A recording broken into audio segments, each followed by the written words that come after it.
Totalement ordonné, ça veut dire qu'on peut classer les éléments de B du plus petit au plus grand. Hein, par exemple, on a B1, plus petit que B2, plus petit que BN. Voilà. Eh bien, ça veut dire que si je considère un sous-ensemble A de B, évidemment, on obtient une suite strictement croissante. Autrement dit, il y a, ça c'est évident, hein, ce n'est pas un résultat important, il y a P parmi N, suite strictement croissante. Oh, pardon.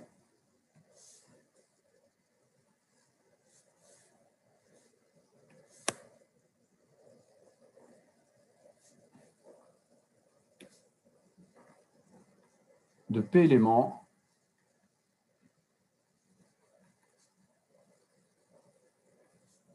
de B. Voilà. Donc des suites C1, CP avec CI qui appartient à B. Voilà, il y en a P parmi N. D'accord? P parmi N, suite strictement croissante. Donc maintenant, plus intéressant, on va s'intéresser aux suites croissantes au sens large. Voilà. Donc, est-ce que je peux changer de page? 2 minutes. Oui.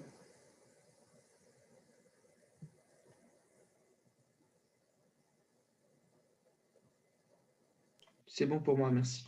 Allez, donc on continue. Alors, maintenant, je considère N et P. Donc, je vais intituler cette partie suite croissante.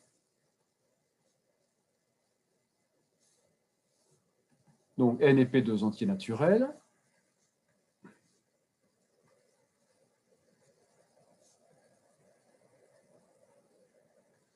Je vais prendre B, l'ensemble 1, N. Hein. Ce n'est pas grave si je prends ça plutôt que B1, Bn, puisqu'on sait de toute façon qu'il y a une bijection de 1n sur B1, Bn. Donc, de toute façon, je peux prendre B égale 1n. Voilà. Et je vais déterminer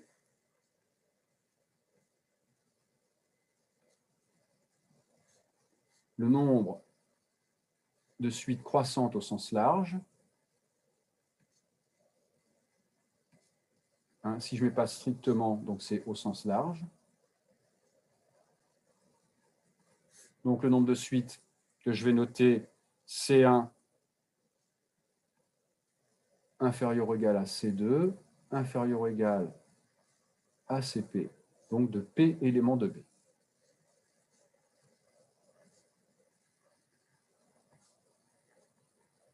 Voilà. Je vais chercher le nombre de suites croissantes au sens large. P est un entier quelconque, N est un entier quelconque. Bien. Je vais faire ce qu'on appelle un changement de suite. Je vais poser D1 égale C1,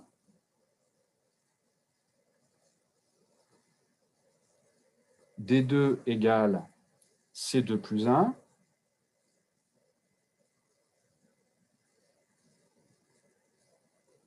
D3 égale C3 plus 2, et enfin, DP égale CP plus P moins 1. Voilà. Vous voyez bien que ce système, il est inversible. Autrement dit, il y a une bijection entre l'ensemble des suites D et l'ensemble des suites P. C'est-à-dire que je peux exprimer C en fonction de D.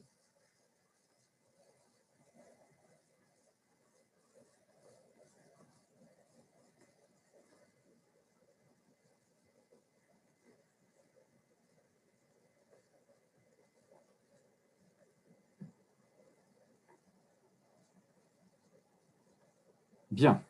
Et on a, à ce moment-là, si j'ai fait ce changement de suite, j'ai D1 qui est strictement inférieur, on a une suite strictement croissante.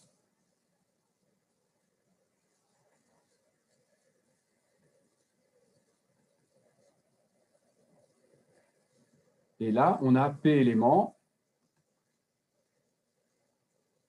de N plus P moins 1.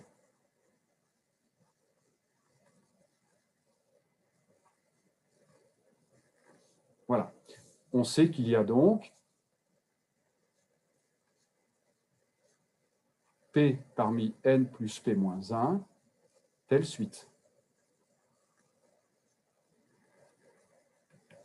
Autrement dit, résultat à retenir, il y a, on va l'entourer en rouge, P parmi N plus P moins 1, suite croissante au sens large. Hop.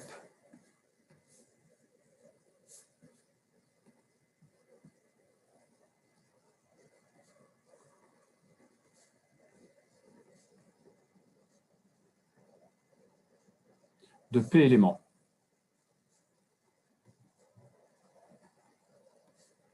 Pris dans un N. Voilà. Ça, encore un résultat à connaître, le nombre de suites. Alors, ce n'est pas tant celui-ci qui va nous intéresser, c'est le suivant qu'on utilisera souvent, qu'on déduira de celui-ci. Voilà. Donc ça, c'est le nombre de suites croissantes au sens large de P éléments parmi N. D'accord? P parmi N plus P moins 1. Alors maintenant, on va s'intéresser au nombre de solutions d'une équation. Est-ce que je peux changer de page?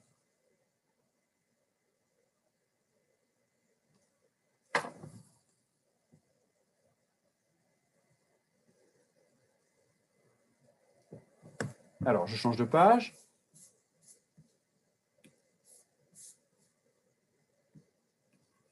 Mince.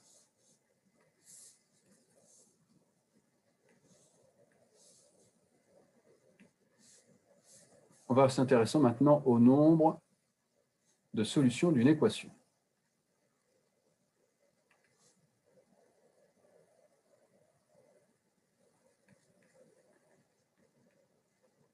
Alors, on va chercher d'abord le nombre de solutions en entier naturel non nul, et après on va chercher le nombre de solutions en entier naturel éventuellement nul. Donc, premier cas, on a l'équation x1 plus x2 plus xp égale n. Et on cherche le nombre de solutions avec xi appartenant à n. Ça veut dire xi éventuellement nul.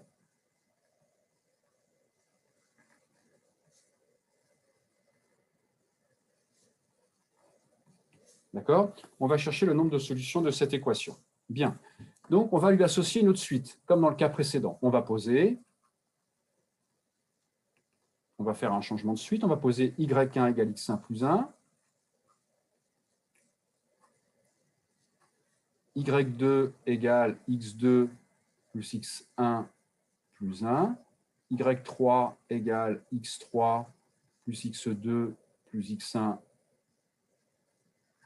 plus 1, jusqu'à yp-1 égale xp-1 plus xp-2 plus x2 plus x1 plus 1, et yp égale xp plus xp-1 plus x1 plus 1, mais ça, comme la somme des xp, ça fait n, ça c'est égal à n plus 1. Alors ça, vous voyez que c'est équivalent, x détermine y, mais y va déterminer x, puisque le système, je peux l'inverser, on a x1 égale y1 moins 1, x2 égale y2 moins y1, x3 égale y3 moins y2, et on a xp-1 égale yp-1 moins yp-2, et enfin xp égale yp moins yp-1. Et on a comme relation, eh bien, y1 qui est supérieur ou égal à 1, y2 supérieur ou égal à y1, jusqu'à yp-1, et tout ça, c'est inférieur ou égal à n plus 1. Voilà. Et on a vu dans le cas précédent le nombre de suites qui sont croissantes au sens large. Il y a... Mince, qu'est-ce que j'écris?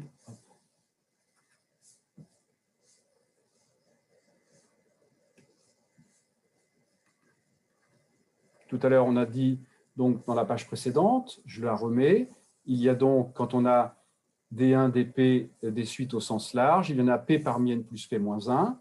Donc, ici, il y a donc P moins 1 parmi N plus 1 plus P moins 1 moins 1, c'est-à-dire P moins 1 parmi N plus P moins 1, c'est-à-dire N parmi N plus P moins 1, telle suite.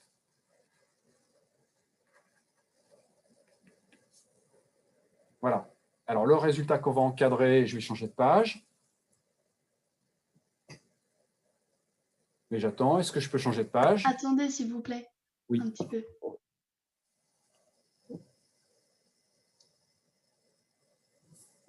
Est-ce qu'il est possible de réexpliquer comment vous trouvez P-1 parmi N plus P moins 1 moins 1?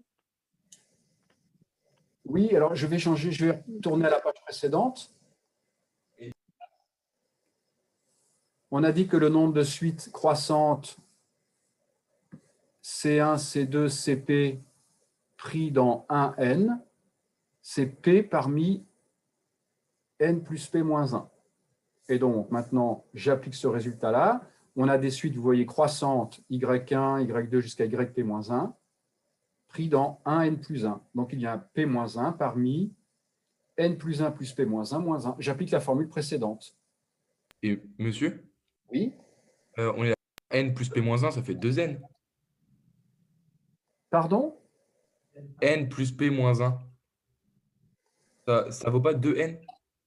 Maintenant, pourquoi? Parce que P moins 1 vaut N.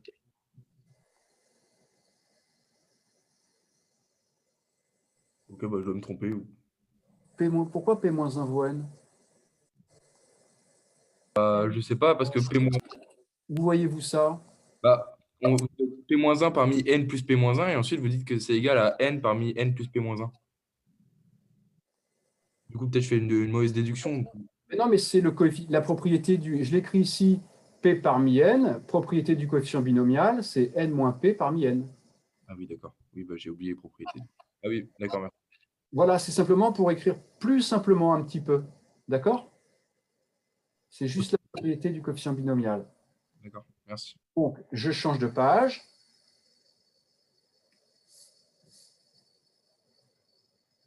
Il y a N parmi N plus P moins 1 solution en entier naturel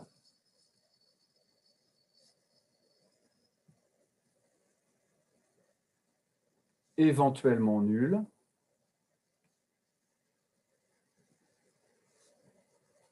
à l'équation x1 plus xp égale n. Voilà, alors ça c'est à retenir. Nombre de solutions d'une équation en entier naturel. D'accord?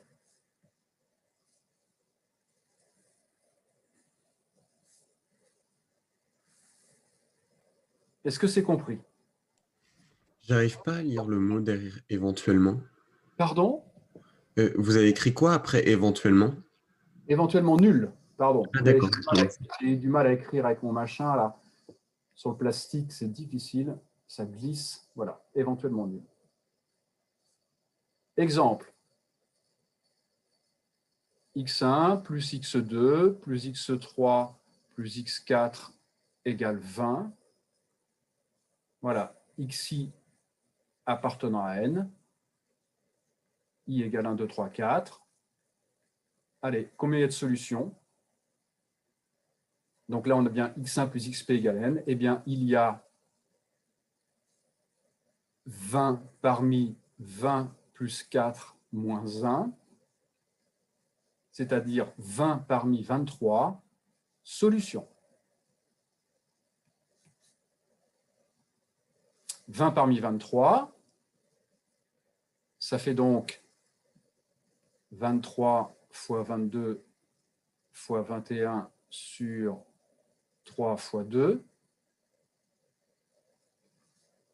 égale 23 fois 77.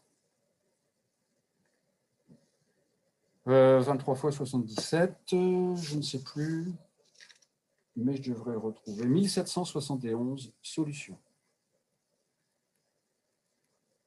Voilà, cette équation admet 1771 solutions. Est-ce que vous avez des questions? Moi, j'ai une question. Si on met deux lignes d'équations, si on fait un système d'équations, du coup, ça réduire les solutions. Est-ce qu'on peut le calculer, ça, ou pas? Je ne comprends pas mettre deux lignes d'équation. Qu'est-ce que ça veut dire? Eh ben, par exemple, si on a la première x1 plus x2 plus x3 plus x4 égale 20, et qu'après on met une deuxième ligne où c'est par exemple x1 moins x2 plus x3 égale 15. Ça, si on fait ça, ça va réduire les solutions. Est-ce qu'on peut le calculer ou pas du coup? Calculer les solutions d'un système en fait. Si on a deux lignes par exemple. Vous voyez ce que je veux dire ou pas du tout? Ben, je ne sais pas s'il admet des solutions entières. J'avoue que je n'ai pas réfléchi. Je ne sais pas si un système d'équations peut compter le nombre de solutions d'un système d'équations. Il n'y a pas de relation en mode où on divise par deux parce qu'il y a deux lignes. Non, il n'y a aucune Enfin, relation. j'en sais rien, un truc comme ça. Je ne suis même pas sûr qu'il y ait des solutions entières, parce qu'un système peut admettre plein de solutions, mais pas forcément des solutions entières. Ok. Entières. Ok, d'accord. Merci. Voilà. Alors, donc, quand on parle de solutions, ici, vous avez par exemple les solutions, ça peut être 0, 0, 0, 20. Voilà une solution. Ensuite, 1, 5, 6, 8. Voilà une autre solution. D'accord. 20, 0, c'en est encore une autre.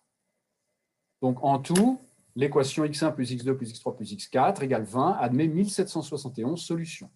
D'accord? Monsieur, Oui.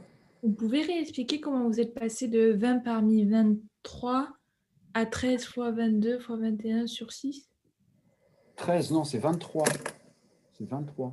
Ben ça, c'est n parmi, p parmi n, hein, c'est factoriel n sur factoriel n moins p. Ah, et vous avez simplifié. Ben, vous connaissez la formule depuis longtemps quand même, p parmi n. Oui, oui, mais j'avais pas. Là, Factoriel n sur factoriel n moins p. Donc factoriel 23 sur factoriel 20, j'ai simplifié, et puis factoriel 3, c'est 3 fois 2. D'accord, merci. Alors maintenant, si ça c'est clair, si ça c'est bon, on va déterminer le nombre de solutions en entier naturel non nul, strictement positif. D'accord? Alors, ça c'est aussi, je vais faire une remarque là-dessus. Je change de page. Remarque.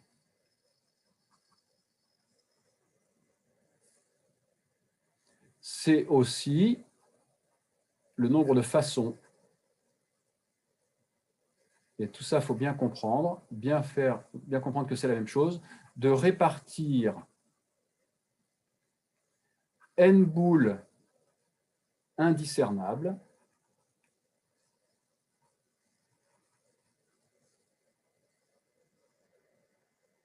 p boules, pardon, dans n urnes.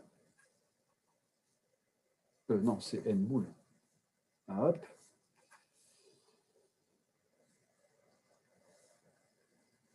Dans P urnes, U1, UP. Une urne pouvant être vide.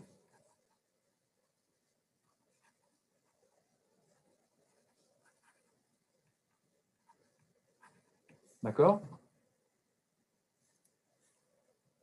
C'est bon ça, hein? Vous avez n boules, et puis vous devez les répartir. Vous avez U1, U2, UP. Et bien dans une, vous mettez X1, dans l'autre, vous en mettez X2, vous en mettez XP, et vous avez X1 plus XP, en tout, ça fait N. Donc il y a N parmi N plus P moins 1, façon de répartir n boules. Alors attention ici, hein, c'est bien des boules indiscernables.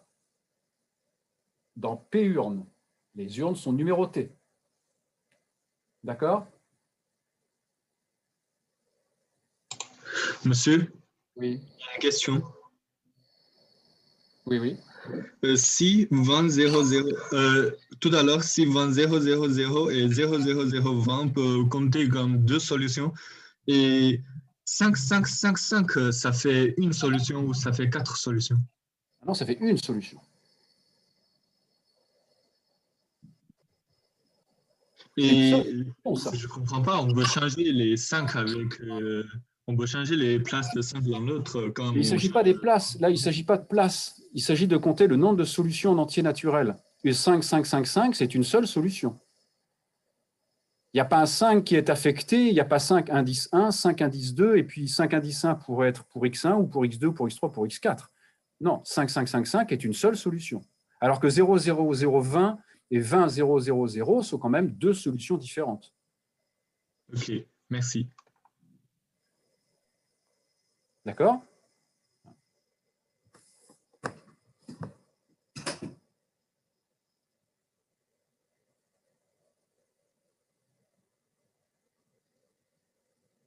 Est-ce que vous avez d'autres questions? Donc, alors, je reprends les pages précédentes. Là, premier cas, on cherche le nombre de solutions en entier naturel éventuellement nul. Maintenant, deuxième cas.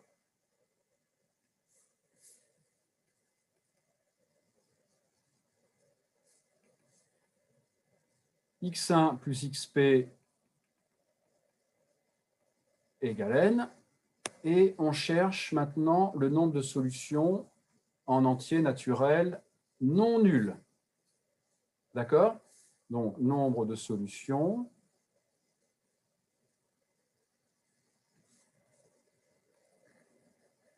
en entier naturel non nul. Évidemment, pour que ce soit possible, n est supérieur ou égal à p, bien sûr. D'accord? Voilà. Donc là, entier naturel non nul. Alors, je vais faire un schéma. Je vais représenter n boules.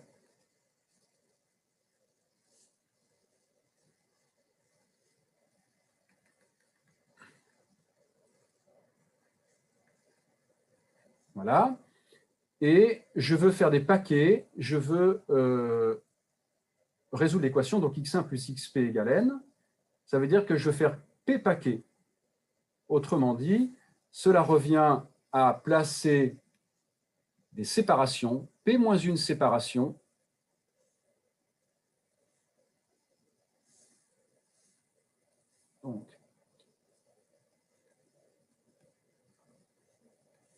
donc à placer p moins une séparation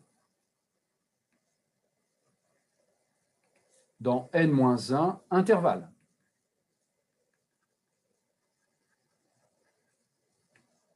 Ça veut dire qu'il y a p-1 parmi n-1 solutions en entier naturel non nul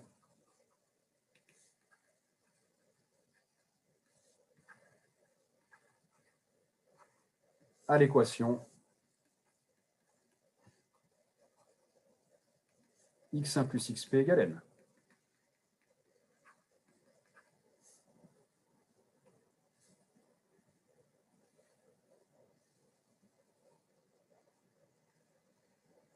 D'accord? Si je reprends le même exemple que tout à l'heure, x1 plus x2 plus x3 plus x4 égale 20, avec xi qui appartient à n étoiles, eh bien, cette équation admet combien de solutions? Eh bien, il y en a 3 parmi 19 solutions, égale 19 fois 18 fois 17 sur 6 égale 19 fois 51, c'est-à-dire 969. Voilà, là, il y a 969 solutions en entier naturel non nul. Tout à l'heure, on avait 1771, en admettant des solutions nulles. C'est bon pour tout le monde?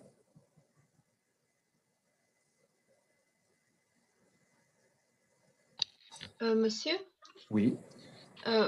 je vois pas ce que vous entendez par intervalle. Bah, entre deux boules, c'est un intervalle. D'accord, merci.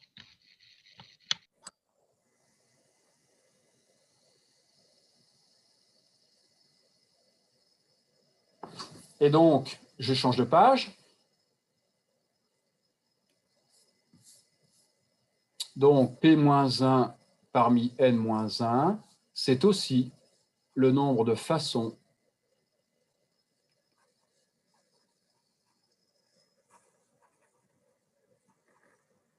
de répartir N boules indiscernables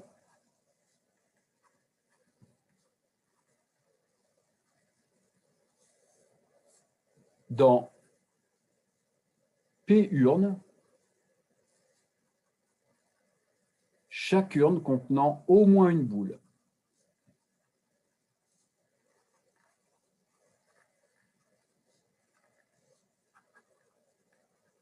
D'accord?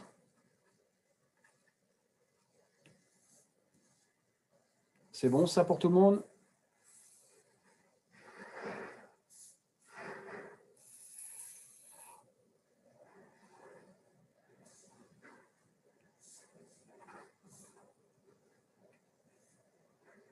Est-ce que vous avez des questions là-dessus? Monsieur, du coup, c'est égal quel intervalle, enfin, combien de boules là où on J'entends pas, excusez-moi, j'entends pas. J'ai pas compris. Pouvez-vous répéter? Maintenant, c'est mieux. Un petit peu, oui. Du coup, question concernant des intervalles, c'est égal de la grandeur de cet intervalle, ou je sais pas comment dire. Enfin, c'est égal combien de boules on va poser dans une tourne. Par exemple, quand on a, je sais pas, 4, c'est le même nombre de répartitions que quand on a, je sais pas, 5. Ah, je ne comprends pas la question. Je suis désolé. Ce que j'ai dit, si on veut répartir, voilà, je vais mettre 3, 3, 6 et 3, 9, 10 boules. Si, par exemple, je veux résoudre l'équation x1, comment dire, plus x2 plus x3 égale 10 avec xi appartenant à n étoile, eh bien, si je veux faire 3 paquets, chaque paquet contenant au moins une boule, eh bien, il suffit de... Mince, mon crayon ne marche plus. Qu'est-ce qui se passe? Ah. Désolé, attendez, j'ai un problème avec mon crayon, c'est bloqué. Bon.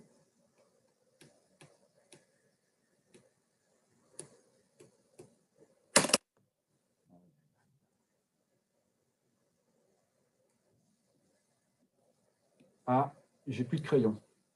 Je ne peux plus prendre de couleur, je ne peux plus rien faire.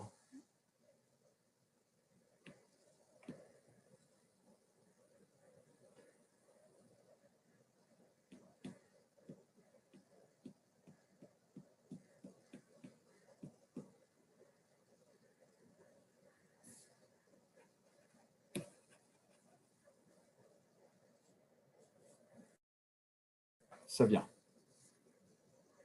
Voilà. C'est parti. Bien. Donc, ça revient, si je veux résoudre l'équation x1 plus x2 plus x3 égale 10, ça revient à mettre deux séparations. Parmi combien d'intervalles? Parmi 1, 2, 3, 4, 5, 6, 7, 8, 9. Donc, ça revient à choisir 2 intervalles parmi 9. Voilà le nombre de solutions.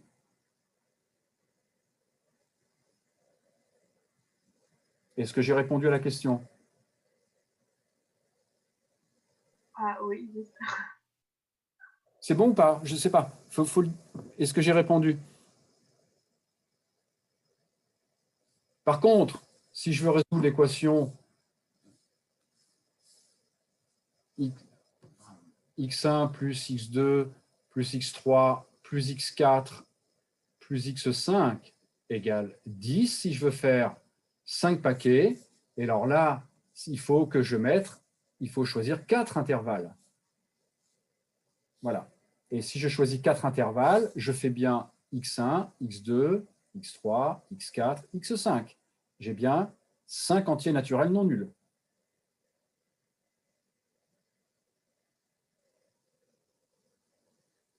Ah oui, d'accord. Ouais, je pense que j'ai compris. D'accord? Bien. Voilà, on a fini Monsieur? de dénombrer. Alors, tout ce qu'on vient de voir là, vraiment, il faut absolument le retenir par cœur. Donc, ce que j'ai rappelé en début de cours, le nombre de sous-ensembles, le nombre d'injections, le nombre de bijections, le nombre de parties, le nombre d'applications, le nombre de solutions d'une équation en entier éventuellement nul, le nombre de solutions d'une équation en entier non nul. Voilà. Et donc là, je vais continuer le cours, on va passer à autre chose, on va voir les coefficients polynomiaux, et à la fin du chapitre, tout à l'heure, on va voir des applications. Les applications, elles sont à retenir aussi, mais surtout, pardon, je réponds tout de suite. Par contre, les résultats qu'on vient de voir, qu'on a entourés en rouge, il faut absolument les connaître. Bien, est-ce qu'il y a des questions? Oui, moi j'ai une question du coup. Oui. C'est la même question qu'avant. Si par exemple on a 6 urnes, ok, 6 urnes, et qu'on dit que dans les 6 urnes, on doit avoir n boules et qu'à la fin, dans les 6 urnes, on a 20. On a 20 boules en tout, ok, qu'on distribue dans les 6 urnes. Et qu'en plus, on sait que dans les 3 premières urnes, par exemple, il y a 10 boules. Comment on fait pour calculer le nombre de solutions? En respectant en fait la condition. Pas compris. Alors là, il y a trop de trucs, il y a des n. Est-ce que ce serait possible de réexpliquer, de repréciser ça? Oui, alors, on a 6 urnes, ok? Par exemple, on a 6 urnes. 6 urnes. Ouais. Et on a 20 boules en tout. 20 boules. À répartir, 20 boules indiscernables. C'est ça, à répartir. Bon, x1 plus x2 plus x3 plus x4 plus x5 plus x6 égale 20. Bon, une urne. Alors, est-ce qu'une urne peut être vide ou pas? Non, comme vous voulez, ça c'est. Non, c'est pas moi qui pose la question là. C'est facile. Bah, on va dire que oui, ils peuvent être vides pour simplifier. Bon, oui. Et on sait que par exemple x1 plus x2 plus x3 égale à 3, égale à 5, par exemple. Comment vous calculez les solutions de ça, du système, quoi? Ben, ça veut dire qu'on a x1 plus x2 plus x3 égale 5 et x4 plus x5 plus x6 égale 15. Ah ouais, vous divisez juste. En fait, c'est tout con. Ok. Donc, on connaît le nombre de solutions de la première, le nombre de solutions de la deuxième. Ouais. Ok, ok. Ok, d'accord. C'est comme ça. Merci. Bien, on passe à la suite. Alors, coefficients, on va voir maintenant ce que sont les coefficients multinomiaux.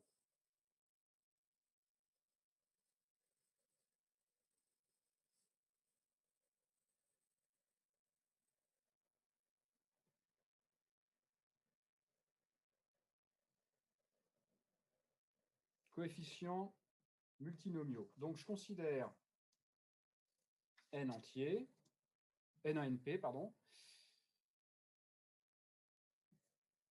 Donc, n1, n2, np et n des entiers tels que, eh bien, la somme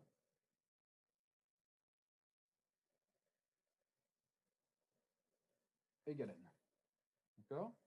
Eh bien, un coefficient multinomial, c'est ce qu'on note comme ceci, N1, N2, NP, N, entre parenthèses. Voilà. Ça, c'est ce qu'on appelle un coefficient multinomial. C'est factoriel N sur factoriel N1, factoriel N2, factoriel NP. Voilà.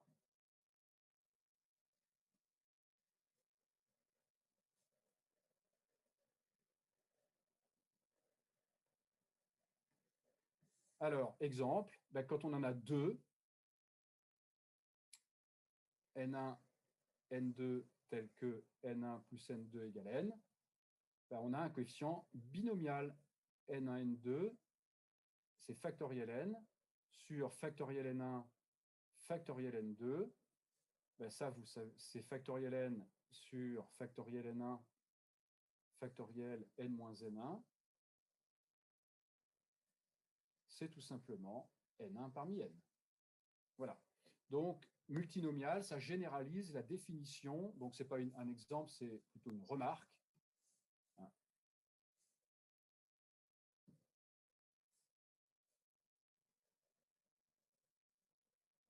Remarque, quand on en a deux, c'est un coefficient binomial.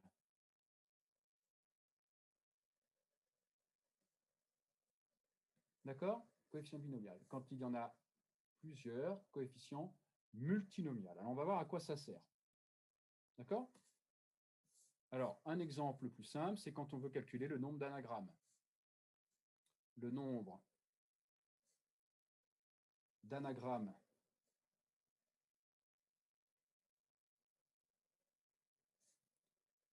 du mot mathématique. Ah.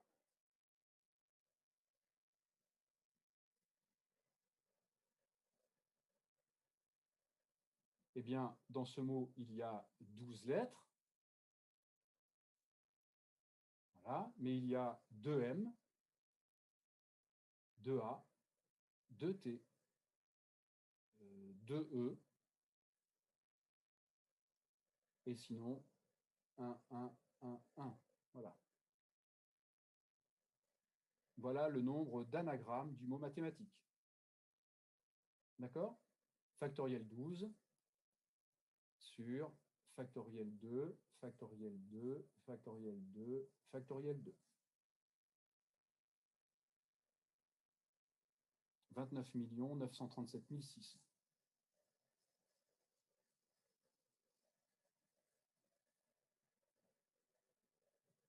Voilà. Un coefficient multinomial. D'accord? C'est bon, ça? Alors, comme vous connaissez des formules pour les coefficients binomiaux, je les ai rappelées tout à l'heure en début de cours, on a deux, trois formules avec les coefficients multinomiaux. Est-ce que je peux changer de page?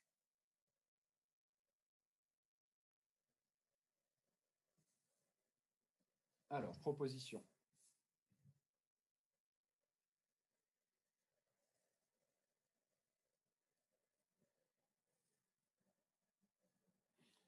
Première proposition, on a N1, donc N, N1, N2, NP. Donc ça, c'est l'analogue de celle que vous avez pour les coefficients binomiaux. C'est N-1, N1-1, N2, NP, plus N-1, N1, N2-1, NP, jusqu'au dernier, N-1, N1, N2, NP, moins 1. Voilà. On a la même avec les coefficients binomiaux. Hein, rappelez-vous, c'est la formule pour obtenir le triangle de Pascal. Voilà. Bon, alors, preuve, bon, c'est très simple.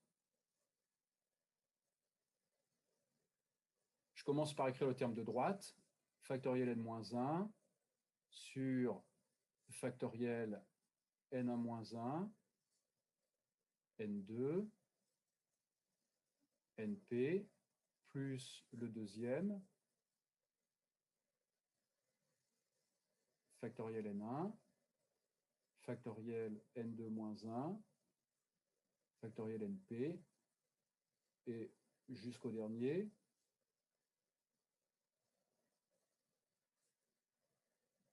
N1, N2, NP moins 1. Alors, vous voyez ici, je vais multiplier en haut et en bas par N1, la deuxième par N2,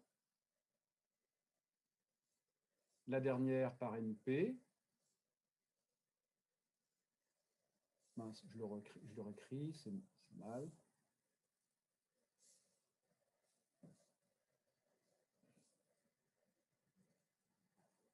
Voilà. Et donc, finalement, le dénominateur commun, j'ai factoriel N1, factoriel N2, jusqu'à factoriel NP. Et au numérateur, j'ai N1 plus N2 plus NP que multiplie factoriel N-1. Mais ça, N1 plus NP, c'est N. Donc, il reste bien factoriel N sur factoriel N1, factoriel N2, factoriel NP. D'accord?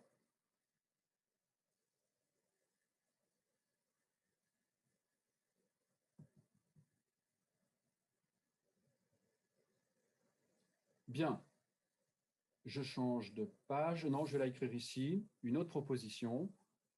Alors, tout le monde connaît évidemment la formule du binôme, A plus B puissance n. On va voir ce qu'on appelle la formule du multinôme.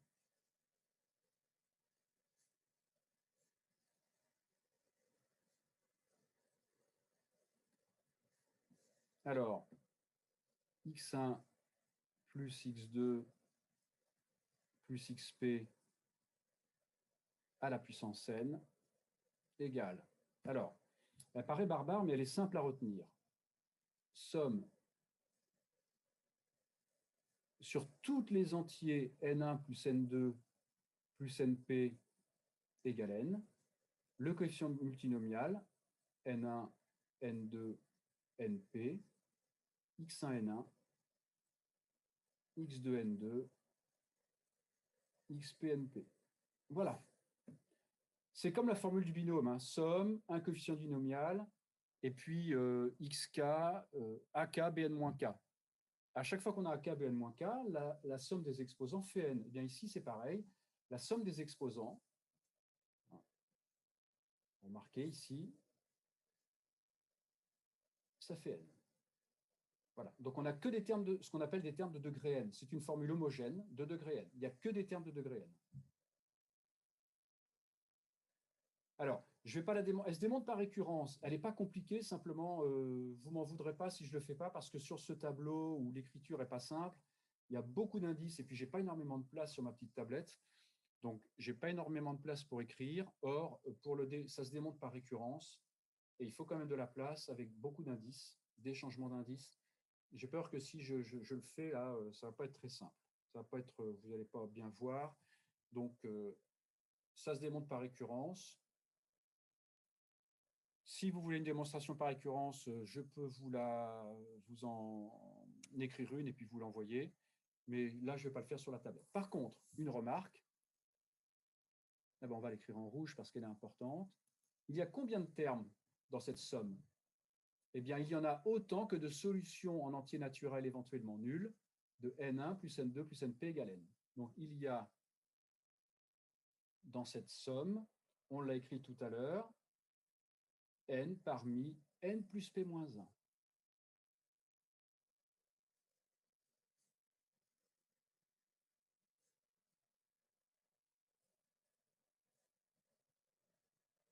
D'accord? Donc, entre parenthèses, nombre de solutions de l'équation x1 de n1. Alors, ma gomme.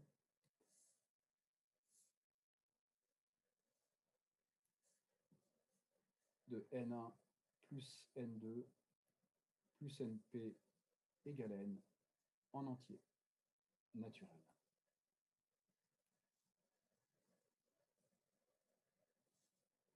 D'accord? Est-ce que ça c'est bien compris?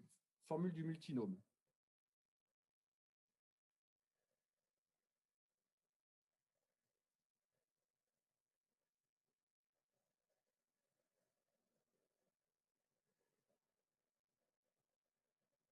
C'est bon? Donc, on peut la retenir.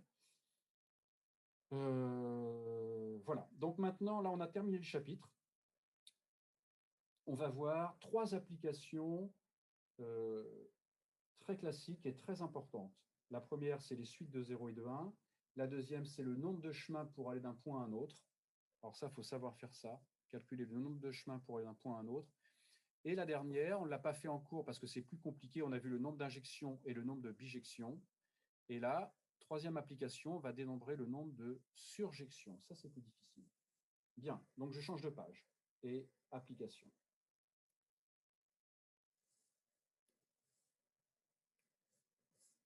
Donc ça, c'est la dernière partie. Application.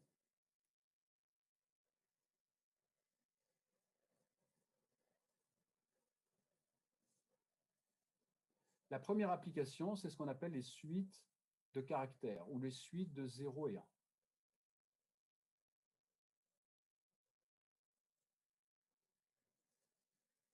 D'accord? Bien, on a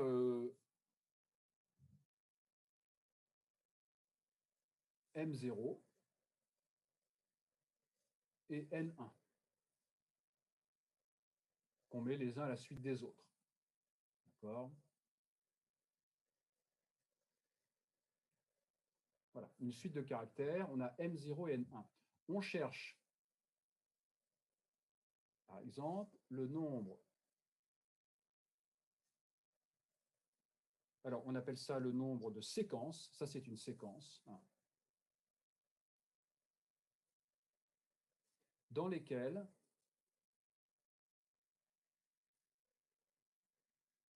deux zéros ne sont jamais voisins.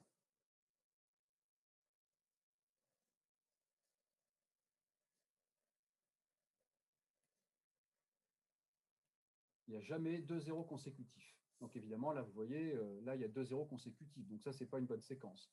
Donc je cherche le nombre de séquences quand on a M0 et N1. Le but, ce n'est pas de trouver des conditions sur M et N pour que ce soit possible. Je suppose que c'est possible. J'ai suffisamment de 0 et de 1. Donc on cherche le nombre de séquences dans lesquelles 2 zéros ne sont jamais voisins. Comment on fait ça?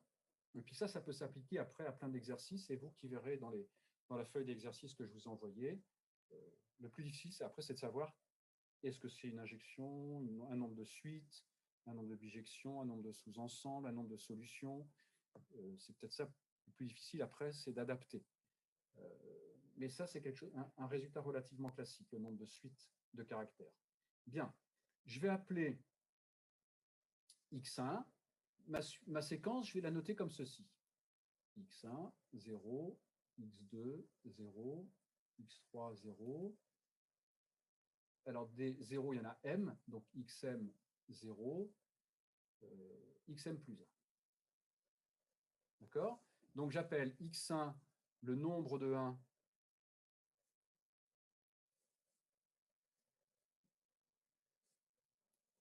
X1 nombre de 1 à gauche du premier 0, X2 le nombre de 1 à gauche du deuxième 0, XM le nombre de 1 à gauche du mième 0, puisqu'il y a M0, et XM plus 1, le nombre de 1 à droite du dernier 0.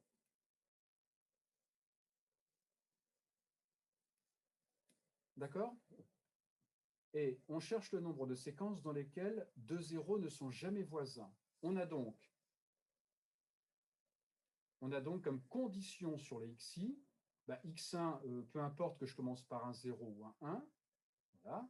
Mais x2, il doit être strictement positif, x3, strictement positif, xm, strictement positif, xm plus 1, positif ou nul, et évidemment, le nombre de 1, eh bien, il y en a n. Voilà. Est-ce que ça, c'est bien compris, les conditions? On cherche donc finalement un nombre de suites qui vérifie ça. Est-ce que c'est bien compris? J'ai une question. Pourquoi xm plus 1, il peut être nul? Parce que s'il est nul, il y aura 2 zéros consécutifs, non? Non, ça veut dire qu'on termine par un 0, mais on peut terminer par un 0. La seule chose qu'on veut, c'est qu'il n'y ait pas 2 zéros consécutifs. Mais par exemple, sur le schéma que vous avez fait, xm plus 1, s'il est égal à 0. Non, oui, mais c'est un nombre, c'est pas un 0, c'est le nombre de 1. Ah oui, ok. D'accord. C'est le Merci. nombre de 1. S'il est égal à 0, c'est-à-dire qu'il n'y a pas de 1. C'est-à-dire qu'on Oui, termine par 0. D'accord? autant pour moi, oui. Voilà. Alors, c'est toujours pareil dans les exercices qu'on fera. Il faut se ramener à quelque chose que l'on connaît. Vous voyez, là, on a une équation. Nous, on connaît deux choses. On connaît le nombre de solutions en entier, tous éventuellement nuls, ou je connais le nombre de solutions en entier, tous non nuls. Là, j'ai ni l'un ni l'autre, parce que vous voyez que x1 et xm plus 1, éventuellement, ils peuvent être nuls, alors que les autres ne peuvent pas. Donc, il faut que je fasse ce qu'on appelle un changement de suite pour me ramener à l'un des deux cas que j'ai vu en cours. Je change de page. Eh bien, on va poser y1 égale x1 plus 1, mais à ce moment-là, y1 est positif. y2 égale x2, il n'y a pas de problème. yp égale xp. Et yp plus 1 égale... non, je vais jusqu'où? Je me suis trompé d'indice, pardon. Oui, c'est des m. xm, c'est des m. Que je ne me trompe pas, pardon. Alors, c'est pas p, je gomme.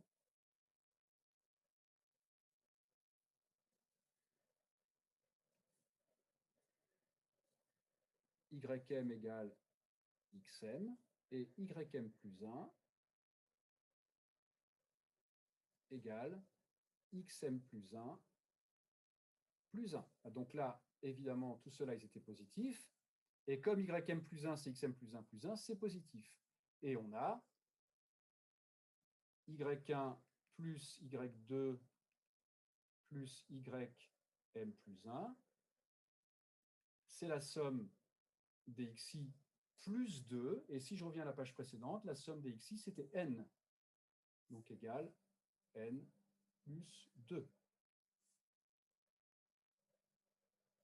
Et donc là, je connais, puisque là, je cherche le nombre de solutions en entier non nul de cette équation. Il y a donc m plus 1 moins 1, c'est-à-dire m parmi n plus 1 solutions. D'accord? Voilà le nombre de séquences. Ça veut dire qu'il y a m parmi n plus 1 séquences dans lesquelles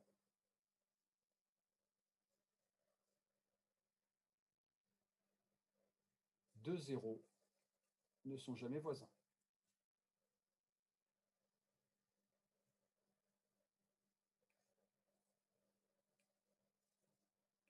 Voilà. D'accord? Monsieur, je vois pas bien, le M, c'est index des Y ou de X? Alors,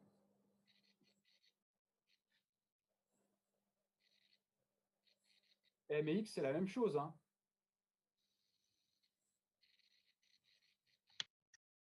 Voilà. Ici, c'est la même chose. Hein. Ym plus 1, c'est xm plus 1. Ym égale xm.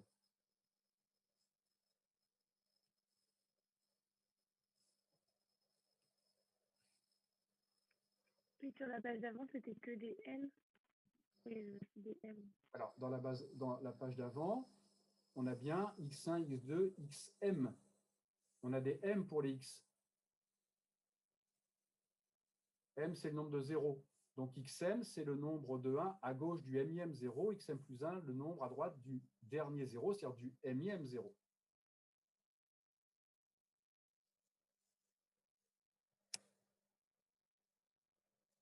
Et le nombre de 1, x1 plus x2 plus xm plus 1, ça fait n, c'est le nombre de 1.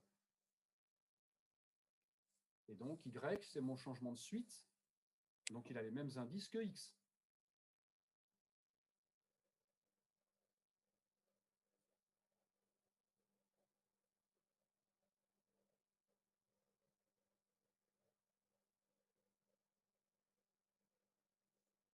Est-ce que ça va?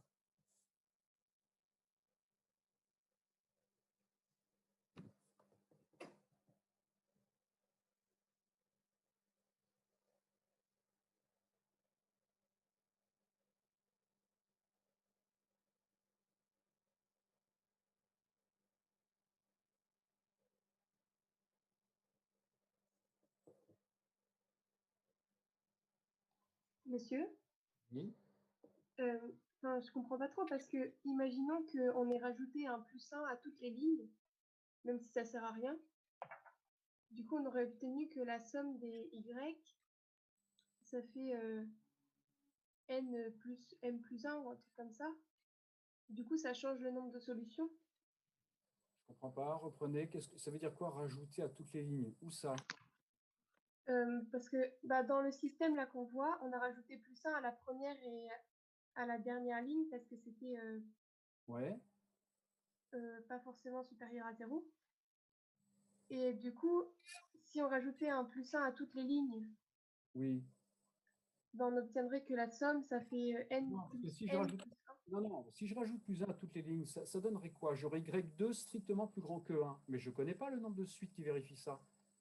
Je me ramène à un résultat connu. Le but, c'est de se ramener à un résultat connu.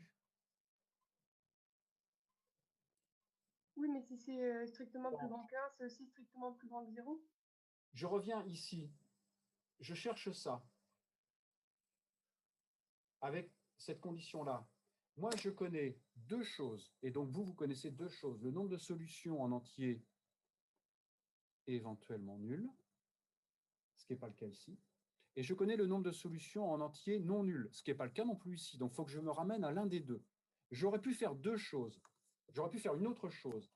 Là, ce que j'ai fait, c'est que j'ai rajouté +1 à x1 et à xm plus 1 pour que ça devienne strictement positif.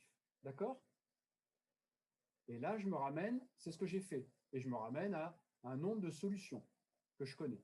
J'aurais pu choisir autre chose, j'aurais pu enlever -1 partout, ici, et à ce moment-là, j'aurais eu positif ou nul. Et je me serais ramené à ce moment-là à tous positif ou nul. J'aurais utilisé l'autre résultat, mais j'aurais obtenu évidemment la même chose. Ça, c'est évident. Je vous laisse le faire, mais on a bien la même chose. On ne peut pas trouver deux résultats différents. Ce n'est pas possible. Il faut se ramener à un des résultats qu'on connaît, soit le nombre de solutions en entier non nul, soit le nombre de solutions en entier éventuellement nul. Le changement de suite permet ça. Il sert à ça. Oui, j'ai compris. D'accord? Après, vous choisissez. Pourquoi est-ce que j'ai rajouté 1? C'est parce qu'en général, on retient plus facilement le nombre de solutions en entier non nul. Il est plus facile à retenir.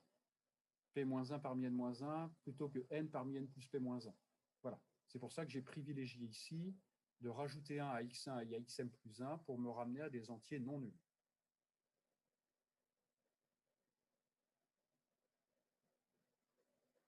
D'accord?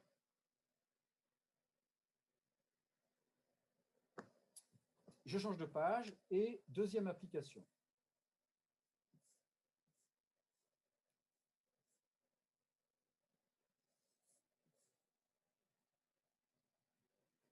Nombre de chemins.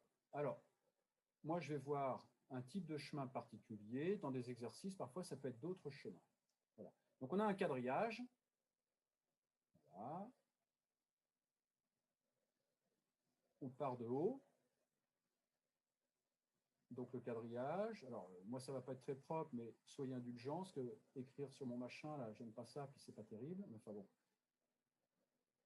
Voilà, un quadrillage. Voilà. Et puis, je veux aller de O à M. Voilà, j'ai un point M à coordonnées entières. Hein, il est sur le quadrillage.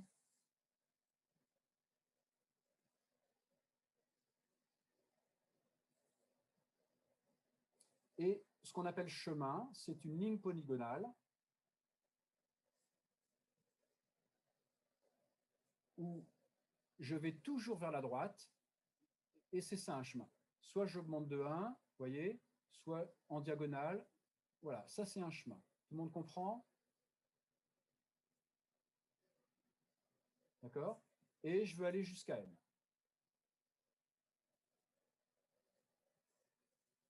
Première question, je vous demande nombre de chemins pour aller de O à M. Évidemment, pareil que tout à l'heure, je ne me pose pas la question est-ce que c'est possible ou pas. Je suppose que c'est possible. C'est-à-dire que mon point M, il n'est pas là. Il n'est pas là. Il n'est pas, on peut y aller. On suppose qu'on peut y aller. Donc, première question, je vous laisse quelques minutes pour trouver ça. Il y a combien de chemins pour aller de O à N, que je vais noter N indice O M. Voilà, à vous. Nombre de chemins pour aller de O à N. Donc ça, c'est une question simple. Réfléchissez 2 minutes à ça.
Monsieur, Oui, est-ce que du coup, je peux juste vous poser une question sur moi, j'entends pas. Si vous pouviez parler plus fort ou plus près, je sais pas, mais j'entends pas. Est-ce que je peux juste vous poser une question sur un truc que j'ai pas trop bien compris, s'il vous plaît? Ben, bien sûr. C'est pour l'équation x1 plus jusqu'à xp égale n avec xi éventuellement nul. Oui. En fait, une fois qu'on a classé 1 inférieur ou égal à y1, etc., jusqu'à inférieur ou égal à n plus 1, j'ai pas trop compris comment on a obtenu les coefficients binomiaux. Dans l'exercice précédent? Non, non, dans la démonstration du cours.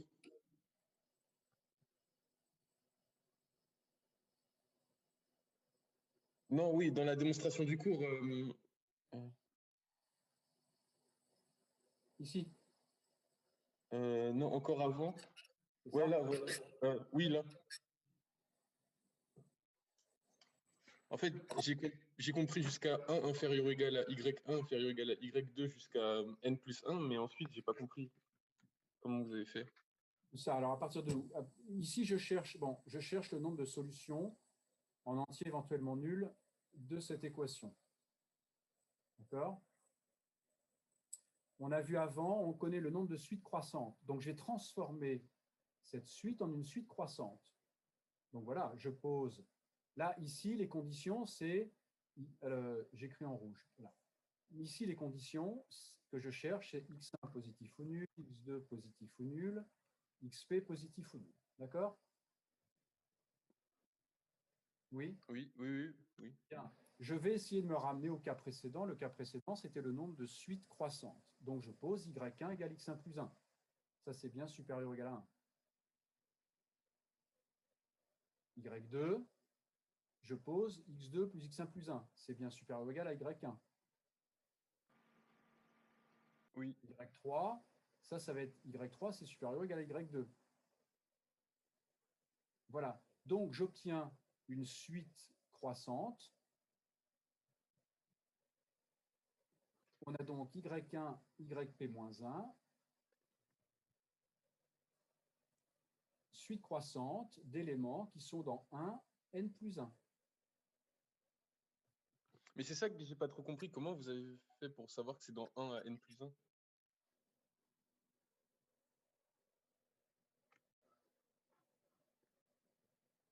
c'est parce que c'est inférieur ou égal à 1 jusqu'à n plus 1, c'est ça?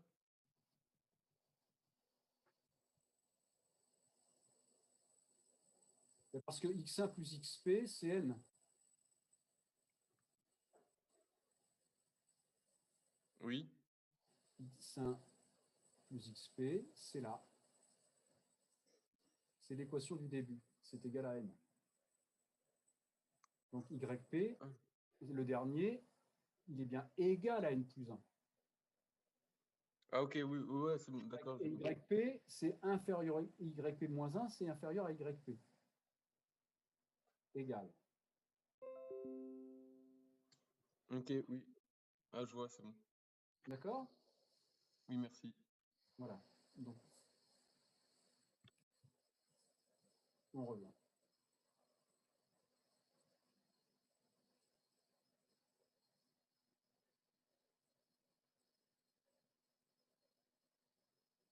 Voilà, le nombre de chemins. Est-ce que tout le monde a trouvé le nombre de chemins?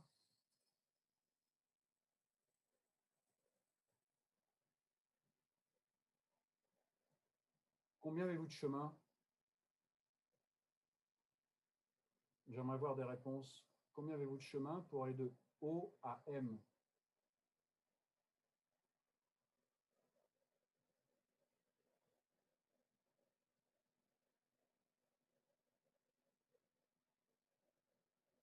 Est-ce que vous avez trouvé?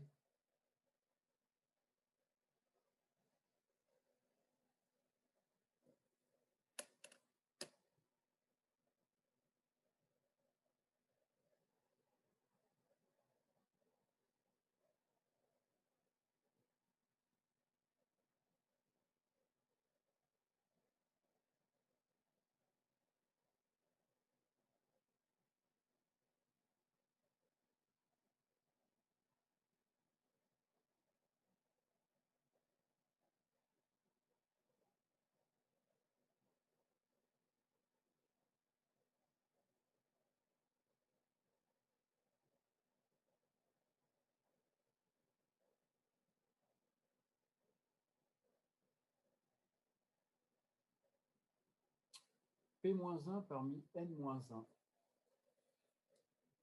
C'est quoi P?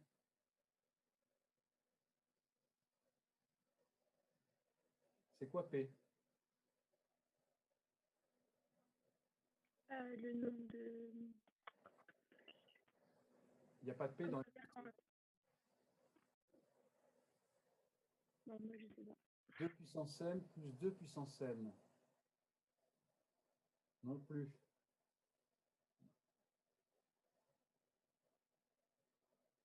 M parmi 2m moins 1. Non plus. Ah. Comment vous allez schématiser un chemin?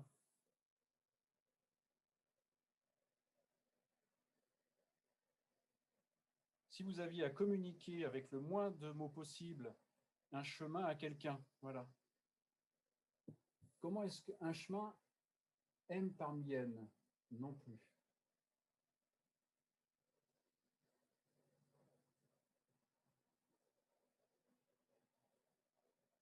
Un chemin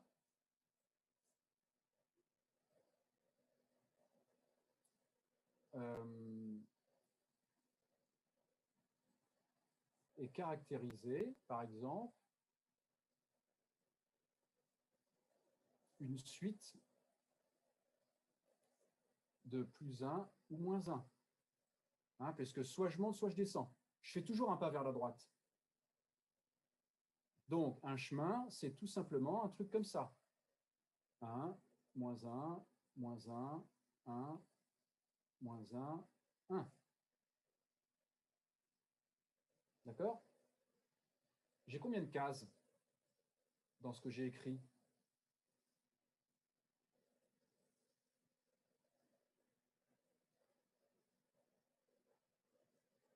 M. Très bien. Donc, si j'appelle par exemple P le nombre de 1, alors attendez, ma gomme. P le nombre de plus 1. Alors, j'ai oublié les plus, hein, soit je monte, on ne les met pas, mais bon, voilà. Si j'appelle Q le nombre de moins 1, donnez-moi P plus Q et donnez-moi P moins Q. P plus Q, c'est égal à quoi?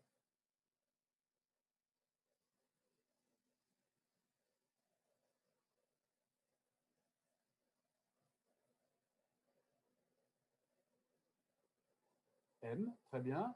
Et P moins Q? N, très bien. Et alors maintenant, question toute simple, il y a combien de façons de placer P1 parmi P plus Q cases? Eh bien, il y a P parmi P plus Q chemin.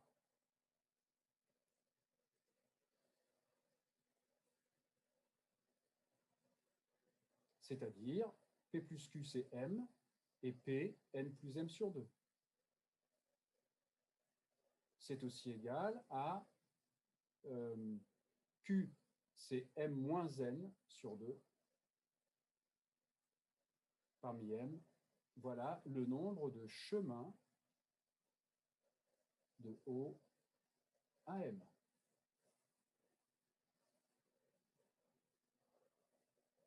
Voilà. Est-ce que ça, c'est bien compris? Je n'ai pas compris comment P moins Q égale N. Ben, P, on monte. Q, on descend. Ah oui, d'accord. Et en tout, vous devez arriver au 12e étage. Donc, voilà, le nombre d'étages que vous montez, puis celui où vous descendez, ben, c'est le nombre d'étages auquel vous arrivez.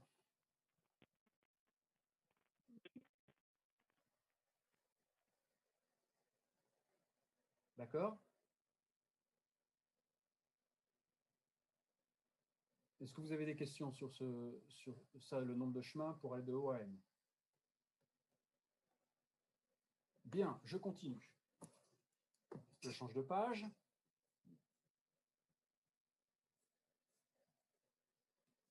Alors, nous, ce qui va nous intéresser dans le problème, donc, ce que je voudrais résoudre, on va chercher le nombre de chemins allant de O à M et restant strictement au-dessus de l'axe des X, c'est-à-dire passant par des points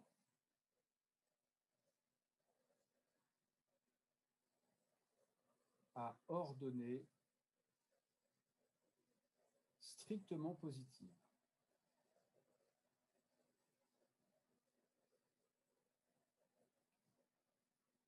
C'est-à-dire restant strictement au-dessus de l'axe des X.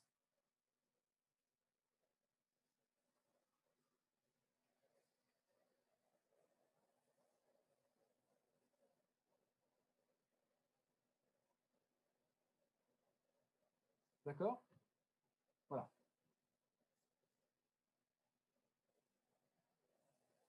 Donc, nous, ce qu'on veut, c'est partir de haut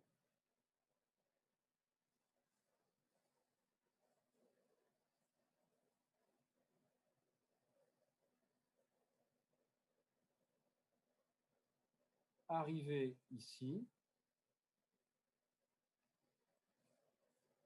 et rester. Alors évidemment, on n'aura pas le choix, il faudra aller là. Hein, et on veut rester strictement au-dessus de l'axe des X. On ne veut pas toucher l'axe des X. D'accord?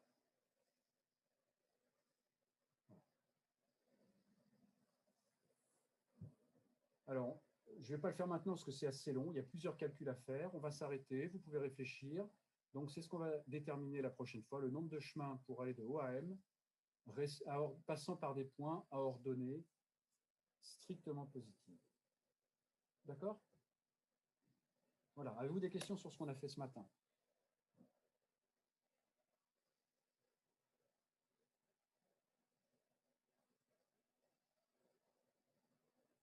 Ah oui, moi j'ai une question. Oui. C'est bien avant, c'est quand on a juste repris le cours et en fait on a fait suite croissante et avant on avait fait la conséquence de ce qu'on avait fait au cours dernier. La première page? Oui, certainement.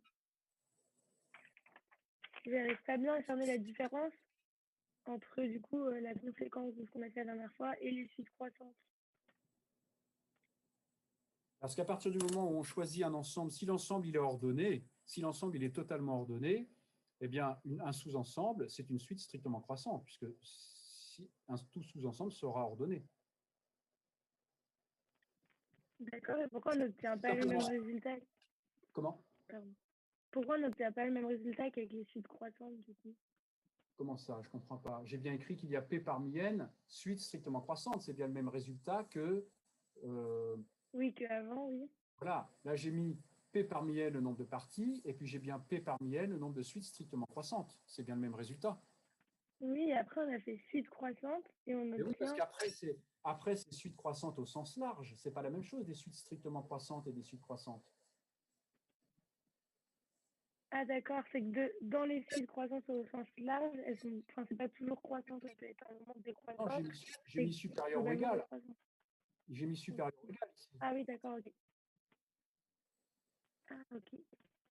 J'avais pas bien entendu. Ok, merci beaucoup. Ça, c'est pour arriver au résultat. Ce résultat-là, c'est un résultat intermédiaire pour arriver au résultat suivant, qui est le nombre de solutions. Regardez, dans le nombre de solutions, je peux très bien avoir x2 égale x3. Je peux très bien avoir deux entiers qui ont deux solutions. Quand j'ai x1 plus x2 plus x3 plus x4 égale 20, je peux très bien avoir x1 égale 10, x2 égale 1, x3 égale 1 aussi. Ok, merci beaucoup. x4 égale 8. Donc ça, c'est pour m'amener au résultat suivant, celui-ci.